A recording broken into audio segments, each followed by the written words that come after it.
আজকে দুইটা ফুল পাইছি, দুইটা ফুলই ছেলের পক্ষ থেকে পাইছি।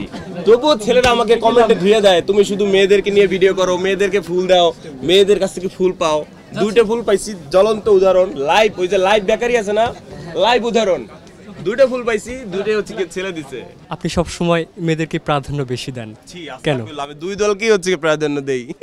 প্রাধান্য যদি ওদেরকে বেশি নিতাম তাহলে তো ফুল নিতাম না, বলতাম ভাইয়া একটু এনুমেনু করতাম যে পরে আইসো ভাইয়া। আমি তো হাসি মুখে নিচ্ছি, আমি আরো চাচ্ছি আরো ছেলেরা আসুক, আরো ফুল দিক।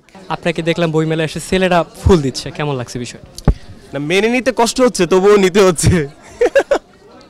কারণ হচ্ছে গিয়া সাধারণত লজিক্যালি এটাই, একজন ছেলে একজন মেয়েকে ফুল দিবে, একটা মেয়ে একটা ছেলেকে ফুল দিবে। তো এখানে হচ্ছে আমার ভালোবাসার মানুষ, আমার জিনজেট পোলাপাইন, আমার লাভলি অডিয়েন্স, তারা আমাকে অসম্ভব ভালোবাসে।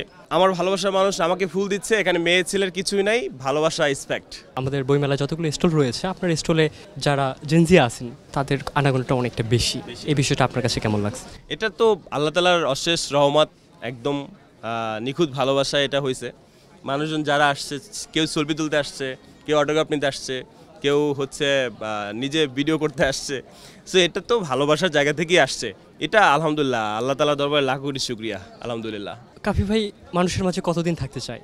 আমৃত, ওপারে চলে যাওয়ার পরও। কারণ হচ্ছে তকদির বলে কথা আছে, আমরা পৃথিবীতে বাঁচবই বা কদিন, মানুষ বাঁচে গড়া এই পথে যদি আমরা হিসাব করি ৬০-৬৫ বছর। যদি এগুলো বলা ঠিক না, আল্লাহ তাআলা কে কখন নিয়ে যায়, মানে একটা হিসাব সংখ্যা। তো সেই ৬০ বছর হিসাব করলেও অর্ধেকের মতো হয়ে গেছে, আর কয়দিন পর পৃথিবীতে আছি, আল্লাহ মাফ করো। সো ওপারে গিয়েও মানুষের যদি দোয়া পাওয়া যায়, খারাপ কি?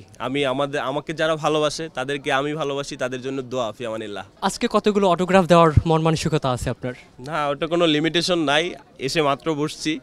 এখন ভালোবাসার মানুষজন বই নিবে, অটোগ্রাফ দিব, কোনো প্যারা নাই, যতক্ষণ আছে ততক্ষণ চলবে। এখানে যারা উপস্থিত হচ্ছেন তারা বলতেছে যে অনেক দূর দূরান্ত থেকে এসেছে আপনার সাথে শুধু দেখা করার জন্য, তাদের উদ্দেশ্যে কি বলেন? সাভার থেকে নাকি আসছে, এক ভাই সাভার থেকে আসছে, সাভার অনেক দূর, আমি গোলাপগ্রাম গিয়েছিলাম। তো এটা ভাই, এটা ভালোবাসা, একদম ভালোবাসা ভাই। আল্লাহ দরবারে লাখ কোটি শুকরিয়া। যারা আপনাকে স্ক্রিনে দেখতেছে, দেখেও তাদেরও ইচ্ছা হচ্ছে যে আপনার কাছে যদি একটু আসতে পারি, সামনে থেকে দেখতে পারি, তাদের উদ্দেশ্যে কি বলার? বইমেলায় কোনো টিকিট নাই, কোনো টিকিট লাগবে না। টিএসসি গেট এসে ঢুকে যাবেন বা বাংলা একাডেমি গেট থেকে ঢুকে যাবেন, কোনো টিকিট নাই, চিলফিল ঘুরতে পারবেন। সাথে যদি কাপল থাকে আসতে পারেন, শাড়ি পরায় নিয়ে আসবেন, ছেলেরা পাঞ্জাবি পরে নিয়ে আসবেন, ওকে? সো বইমেলায় আসুন, বইমেলায় আসলে ভাল লাগে। মানুষজন এবারে বইমেলাটা একটু বেশি সুন্দর মনে হচ্ছে।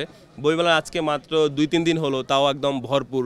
পাশে আমাদের একটা লেক আছে, তো সব মিলে আলহামদুলিল্লাহ ভালোই লাগছে। স্ক্রিনে যারা দেখবেন, আপনার আমার স্টলে না আসলেও আপনার পছন্দের লেখকের স্টলে আসলেও আসুন, বাট আসুন।